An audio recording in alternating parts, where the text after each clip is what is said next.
Lifestyle lift, a breakthrough medical procedure that helps remove frown lines and sagging skin. Hi guys, la.rc.doc here on part 2, or actually part 1 follow-up. We didn't have enough time. The video was pretty badly recorded. There are some things I wanted to follow up before we start into 2. There was a deal I was talking about the heat and the pull cord. On the pull cord, as you're starting and you pump your gas into your carburetor, you know, I was telling you about pinching up your exhaust, or if it doesn't have a tube, covering the hole with your finger. And plus, if it's hot now, there's ways you can do that. You can get a rubber cymbal type thing at the hobby store that you can plug it with, or a rag, anything like that. But anyway, when I was telling you, when these things get a lot of fuel in them and they're hard to turn over, you know, don't struggle with them, because what you'll do is you'll bust the ripcord, the pull cord. And you don't want to do that, because when you do that, you can't start it unless you got a bump box, and these things are unable to get to with a bump box unless you're some kind of Houdini that can get it in there. And another thing is,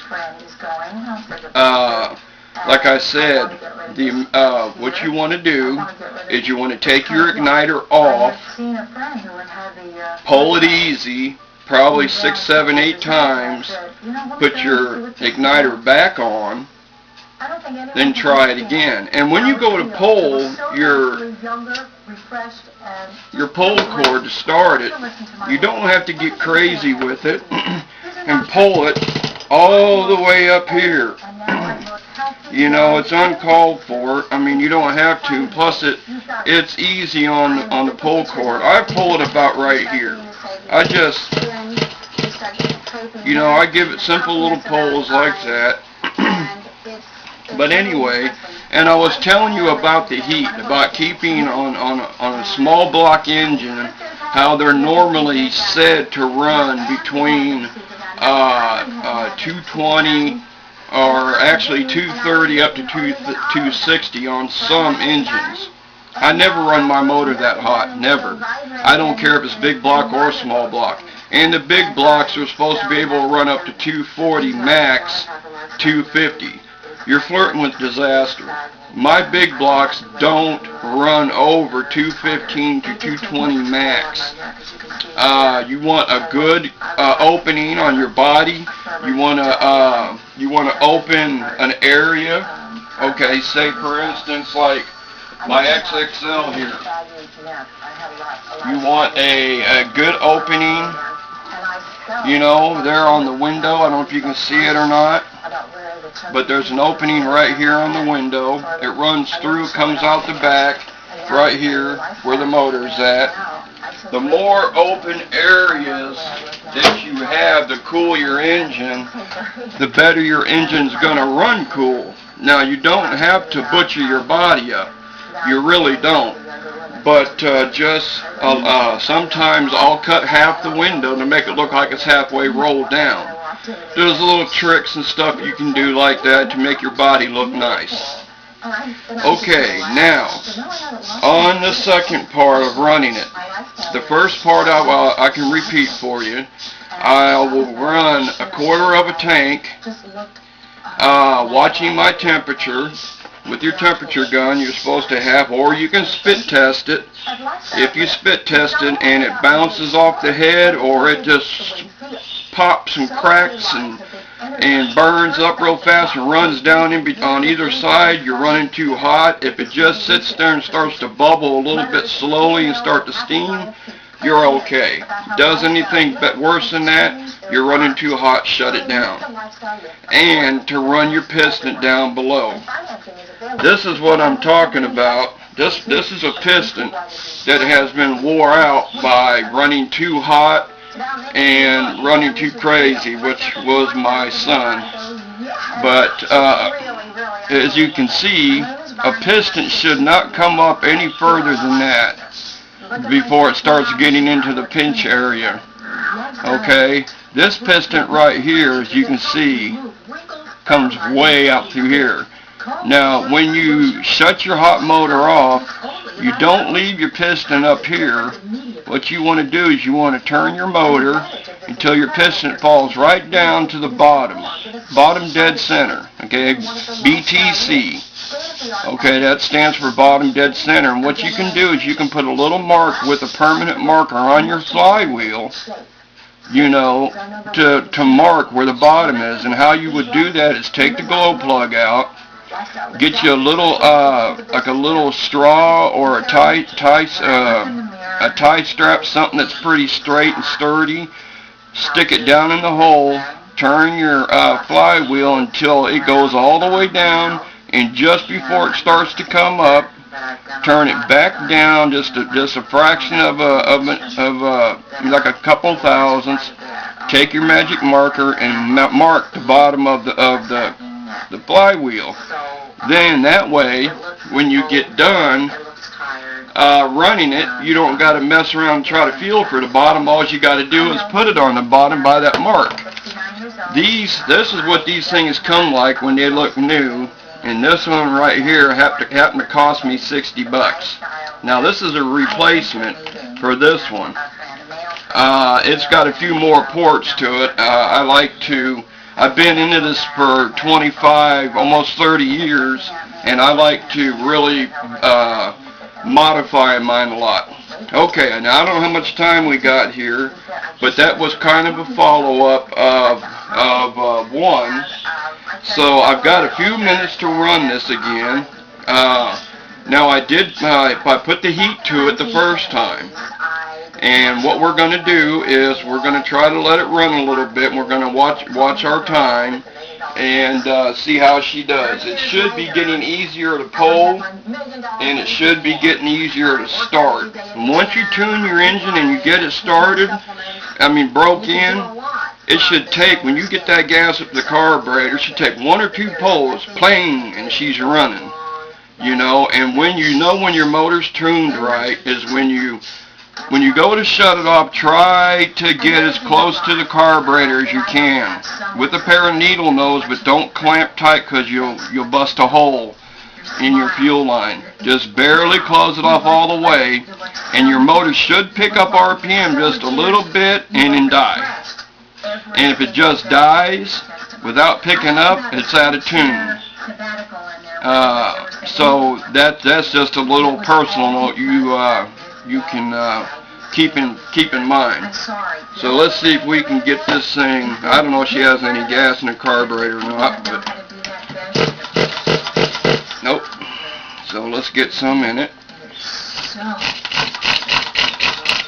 See how I'm pulling it? I don't pull all the way up to the end of the pull cord. Now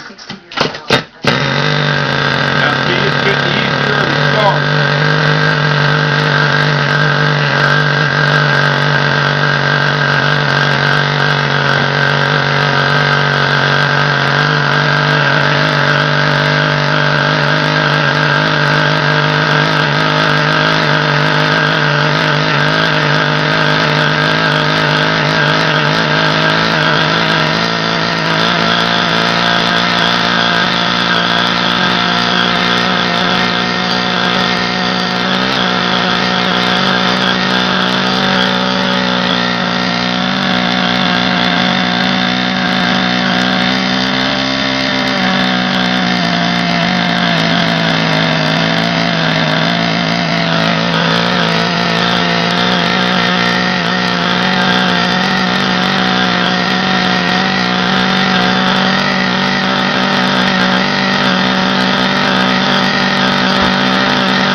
See, now that's I would say pretty close to being in tune. May need just a little bit of adjustment. It's starting easier. It's idling better. Before you know it, and I get done with it, I'll have a nice, pretty, smooth, low idle. We are running out of a little bit of time, but I did want to tell you, now make sure. I'm not going to do a whole lot of running with you because I know it's boring sitting here waiting for, to run all that out. I'll do a lot of the running part on my own. So, that way, you don't have to sit and wait for me to finish doing its running process. But there's several things that I would like to go over you with. And like I said, that'll be part 3. Like I said, now when you get done, every 2 or 3 runs, now I don't care what anybody says. Sand, dirt, grit, mud does not get along with RCs. They're fun to run them through. And when I've been doing a lot of trading on RCs, which I've got over 200, I have got some RCs that you couldn't even identify them. They were so caked with shit that you couldn't even imagine. But anyway, when I clean them, I take the air cleaner off, I clean them, re-oil them. I got caps that go over the intake, over the exhaust, and I cover the servos. Take the receivers out, and you don't want to do that until you get used to doing your electronics. And she's cooled down and everything. I use a spray that works the best. It's really cheap. If you got a Dollar General, go to that store and get you a $1 bottle of Awesome. Spray it on there, let it sit on there for like 3 minutes, and then and clean it off with hot water. All you got to do is get a big cup and pour it around the areas. Try to avoid the servos, and the areas that you think that water is not supposed to be. I usually remove a lot of them, but anyway, best thing, clean your axles, clean your differentials, clean your CVD joints, everything. You get sand, you get dirt in there, it's going to be like sandpaper, it's going to be grit, and it's going to chew your RC up. I have an RC that I've had for over 13 years. And sure, it's been wrecked a couple times. I've had to replace a few parts on it, and I've been through two motors on it. Of course, it hasn't been run a whole mega thousands of times, but it's been run a few hundred times, but it's in really nice shape, and it's a personal keeper of mine. It happens to be a Genesis, a Sin Genesis SC 4.6. But anyway, like I said, we're running out of time. I'll catch up with you on part 3. These nitro RCs are a blast. I've been a mechanic all my life, and the reason I like nitros is because I like to hear the horsepower. I like to hear them scream. I've got a Mustang back here with dual exhaust on it, and I just love having fun with it. But anyway, I really appreciate you watching. If you have any questions, please send me comments, send me any kind of question you want. I'll be more than happy to answer them. If you have any questions on adjustments or parts or where you can get this or where you can get that, I will be catching up with you on part 3. So I do appreciate you sitting in and watching the video.